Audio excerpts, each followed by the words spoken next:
Hello, this is William McKissock with Schooley Mitchell.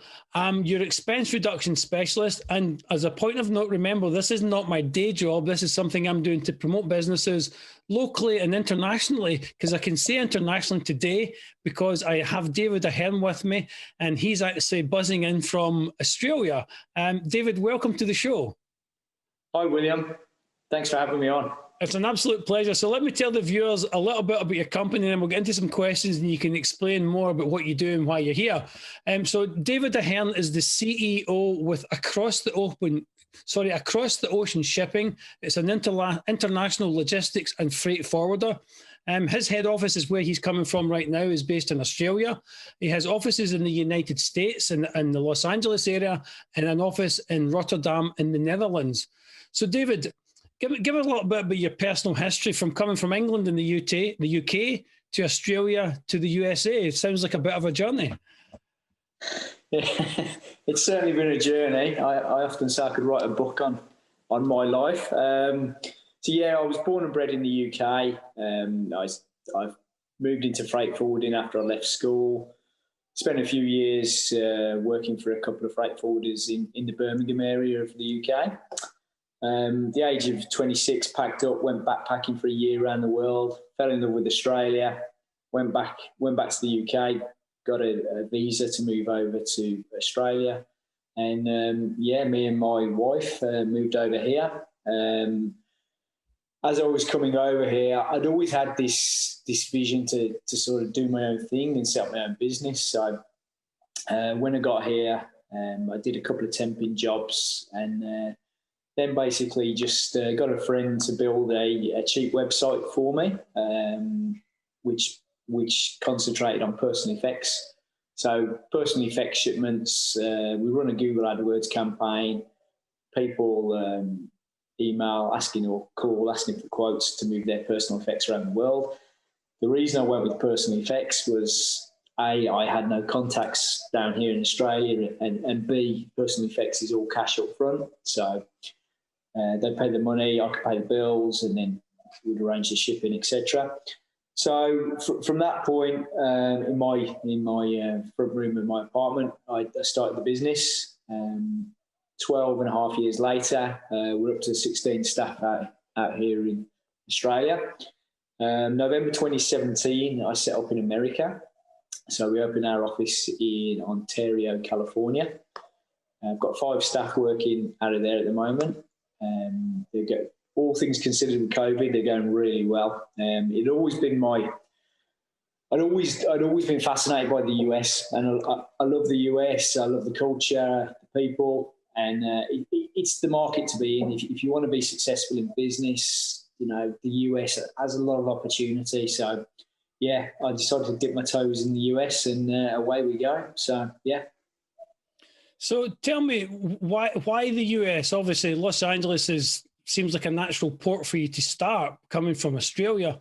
But why the US market when you're being successful, obviously, in Australia and in Europe through the Netherlands?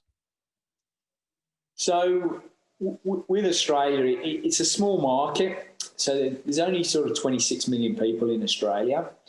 So there's only really so far you can go. And I'm one of these entrepreneurs that are always looking to raise the bar, and I've built the business on service from the start down here in Australia. The US market, I always fancied working in the US at some point in my life. I'm quite fortunate that through my networking, I've done a lot of traveling over the years to conferences, to visit agents overseas. While I was on these trips to the US, I built up a network of people that I knew in the freight forwarding industry.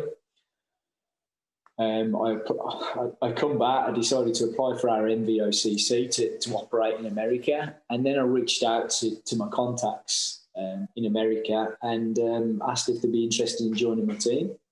So we started off with 2 people in November 2017. And we've had continued growth since then. There's 5 of us. 2020 has obviously been a challenge with COVID, but it's real great guns in the US, and it's so diverse and it's such a big marketplace.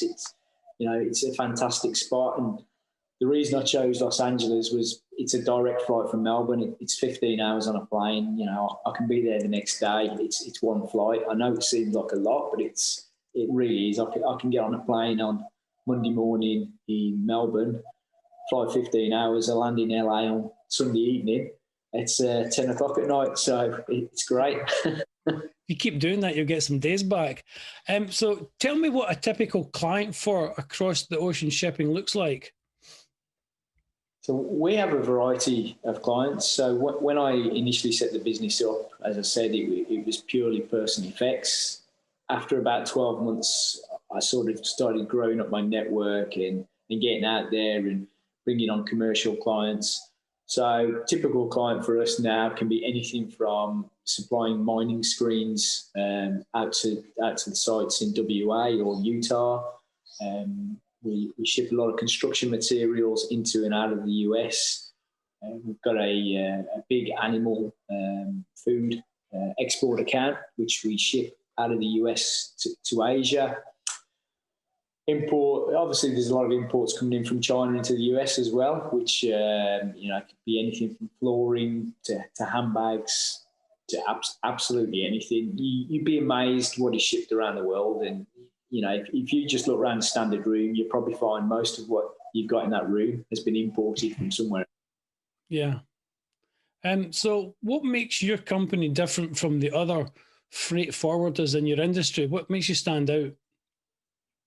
Well, obviously, freight forwarding is a very competitive industry. I've always believed in service. We never, and I say this to a lot of our clients, there'll always be cheaper freight forwarders out there, but how I've built the business and what we pride ourselves on is service. So we're a service industry. We have to communicate with our clients. We have to tell them where their shipments are. Things go wrong. And establishing relationships with clients is key. So when things do go wrong, you communicate that to them. So I like to think we offer we offer a service. We're accountable. A lot of freight forwarders tend to bury their head in the sand when things go wrong and just hit clients with a bill. We look at the bigger picture. You know, we're looking to partner with clients as opposed to, you know, just taking a shipment, making a few dollars. It's about partnerships. And over COVID, we've brought in, we've partnered up with a software company that gives all of our clients, be it in America, be it Netherlands, be it Australia, 24/7 tracking of their goods. So they can literally log onto their phone and see where their shipment is in the world. That's a point of difference for across the ocean. Not all forwarders do that. It also allows the clients to upload their purchase orders up to the system so they can see exactly the PO they've raised with the shipment and where it's going to. So we reinvest in software to enable our clients to be able to see their products and, you know, give them that experience, that value add experience. So with all the software and all the tools that you bring to your clients, where in the world do you service? Is there any limits to where you would go? No, we service globally, be it imports, be it exports. Obviously, we've got a big market, USA, Australia. We do quite a few shipments there. A lot of exports out to Asia from our American office. Australia is a big importer, so 90% of what we do in Australia is imports. A lot of that comes in from China, America, UK, United Arab Emirates. So the shipment is globally. An example of a client that we've got at the moment down here in Australia, we got into the American market. So we came across a client that had found a well in the bottom of their garden, and this well is water that is over 2,000 years old. So they had some tests run on this water, and it turns out it's full of minerals. It's really fantastic. It's fantastic water. That appeared on a Netflix show with Zac Efron earlier this year in America. Since then, it's gone absolutely gangbusters. Inquiries from America for this Australian mineral water. So what we did with this client is we spoke to the FDA and we got the permits for them to import the product into USA. So now we've got 2 containers on the water into the USA from Australia. We've got all FDA approval. We've arranged the customs bond for our client.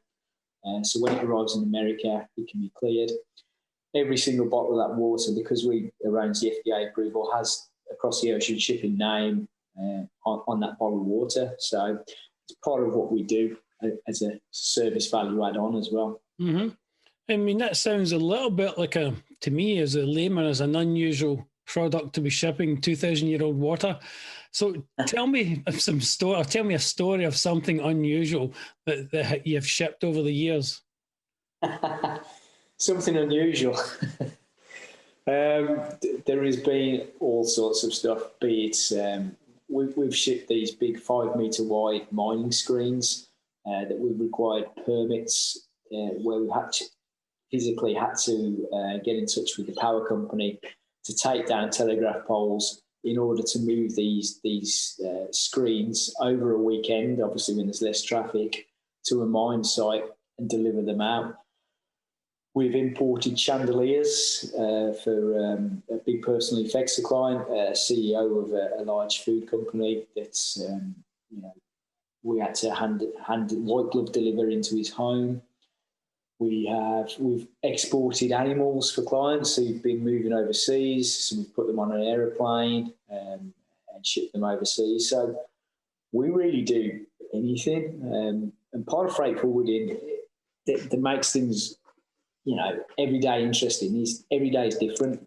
You'd be amazed what we get asked to move. We've moved human hair previously.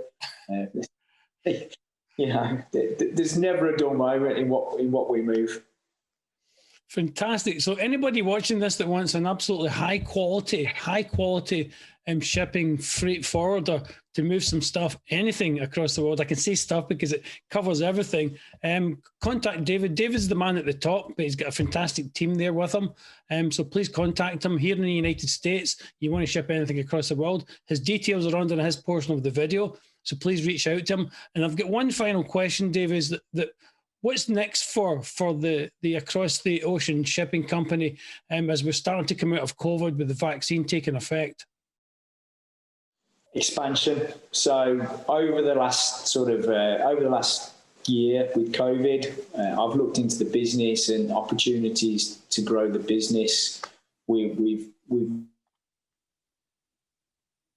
still grown in the US over the last 12 months, which is fantastic considering we've been working from home.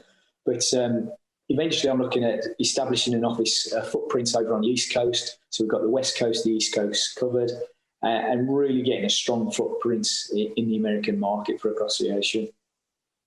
Well, thank you. Well, hopefully anybody watching this video sees how high a quality of service that you provide, and hopefully in some small way it helps get your footprint even bigger in the United States.